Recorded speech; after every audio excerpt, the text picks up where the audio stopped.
Margaret's hands trembled as she clutched the termination letter, her perfectly manicured nails leaving crescent marks in the crisp white paper. How dare he? How dare that old janitor make her daughter feel different, feel broken, feel less than whole?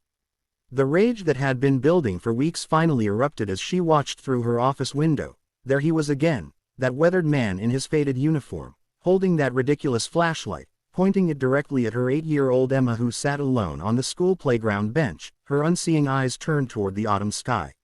Margaret Richmond had built her life on control. As the principal of Riverside Elementary, she commanded respect from teachers, parents, and students alike. Her corner office overlooked the playground where children laughed and played, a constant reminder of the world she governed with an iron fist wrapped in a velvet glove. But when it came to Emma, control felt like sand slipping through her fingers. Emma had been born with Leber congenital amaurosis, a rare genetic condition that had stolen her sight before she ever had a chance to see her mother's face. For 8 years, Margaret had fought against the darkness that surrounded her daughter, filling Emma's world with descriptions, textures, sounds, and smells. She had enrolled her in the best schools, hired the finest tutors, and ensured that Emma never felt limited by her blindness. But lately, something had changed. It started 3 weeks ago when Margaret first noticed Carlos Mendoza, the 62-year-old janitor, approaching Emma during recess. Carlos had worked at Riverside for 15 years, quietly mopping floors and emptying trash cans, invisible to most. He spoke broken English peppered with his native Spanish, kept to himself, and had never caused any trouble. Until now, Margaret had watched in horror as Carlos pulled out a small flashlight and began shining it in Emma's direction. Her protective instincts screamed danger. Was he trying to hurt her daughter? Mock her disability? Make her feel even more isolated than she already was?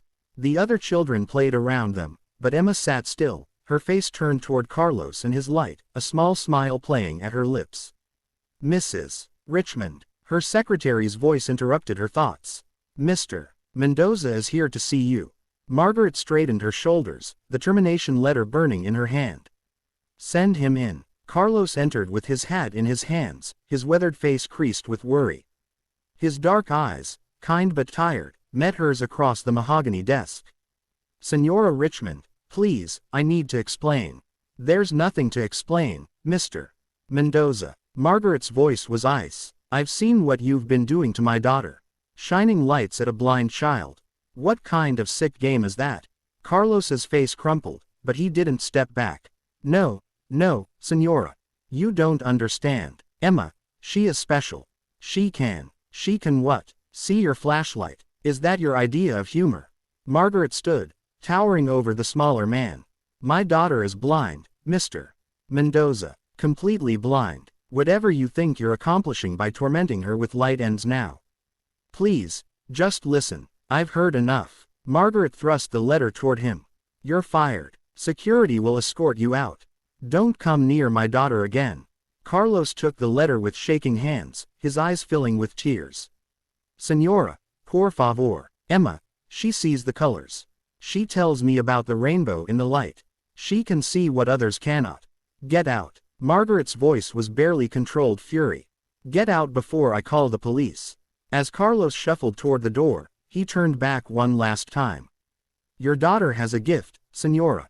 Don't let your fear take it away from her. The door closed with a soft click, leaving Margaret alone with her righteousness and her rage.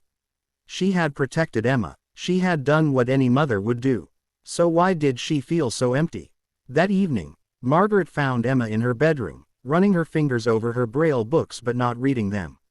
Her daughter's face, usually bright with curiosity, seemed dim somehow. How was school today, sweetheart? Margaret asked, sitting on the edge of the bed. Emma shrugged. Okay, I guess. Mom, where's Mr. Carlos? He wasn't at recess today. Margaret's chest tightened. Mr. Mendoza won't be working at the school anymore, honey. Why do you ask? He was teaching me about light. Emma's voice was small, wistful. He showed me that even though I can't see it with my eyes, I could feel it in other ways. The warm light made music in my head, and the cool light felt like water. He said I was special because I could hear colors and feel sounds. Margaret's world tilted. What do you mean, sweetheart? When Mr. Carlos shined his flashlight, I could hear the rainbow inside it. Red sounded like Mom's laughter, yellow felt warm like Sunday morning pancakes, and blue sang like Daddy's guitar. Tears rolled down Emma's cheeks. He was the first grown-up who didn't treat me like I was broken. He said my brain just works differently, like a special radio that can pick up stations others can't hear. Margaret's breath caught in her throat. She remembered reading about synesthesia years ago, a neurological phenomenon where one sense triggered another. People who could see sounds, taste colors, feel music. It was rare, beautiful, and often accompanied other neurological differences. Emma, Margaret whispered, when you experience these colors and sounds, do they always happen the same way? Does red always sound like laughter? Emma nodded eagerly. Always. And purple feels like velvet, and green smells like the garden after it rains. Mr. Carlos understood. He said his grandmother back in Mexico could see auras around people, and maybe I inherited something special too. Margaret's heart shattered and reformed in the same instant. Carlos hadn't been mocking Emma's blindness, he had been celebrating her extraordinary gift. While Margaret had been so focused on what Emma couldn't do, Carlos had seen what she could do that others couldn't. The next morning, Margaret found herself standing outside a small apartment building on the other side of town. She had gotten Carlos's address from his personnel file, and now she stood clutching a letter of her own, an apology, a job offer, and a plea for forgiveness. Carlos answered the door in his pajamas, his face registering shock when he saw her. Senora Richmond, Mr. Mendoza, Margaret's practiced words failed her. I made a terrible mistake. Emma told me about the colors, about what you were helping her discover. I'm so sorry. Carlos studied her face for a long moment, then stepped aside to let her in. His apartment was small but immaculate, filled with family photos and the scent of Café Cubano. Sit, please, he said gently. You look like you have been crying. Margaret had been crying, most of the night. I thought I was protecting her. I've been so afraid that the world would hurt her because she's different. I never considered that her difference might be a gift. Carlos poured 2 cups of coffee and sat across from her. My grandmother, she could see the light around people's hearts. She said some people are born with one door closed so another door can open wider. Emma's eyes don't work, but her spirit sees everything.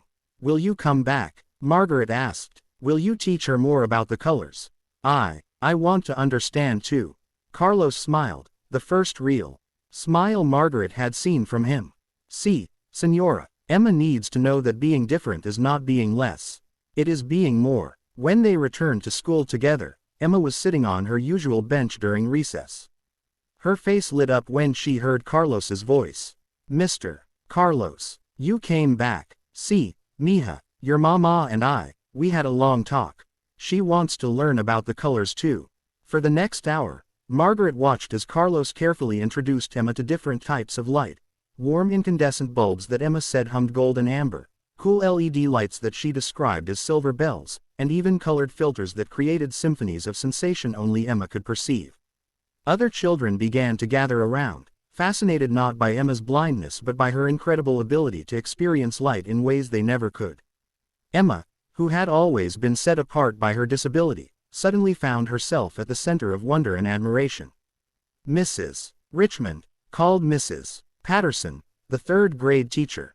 What Emma's describing, it sounds like synesthesia. Has she been tested for it? Margaret shook her head, realizing how much she still had to learn about her own daughter. Not yet, but we will be.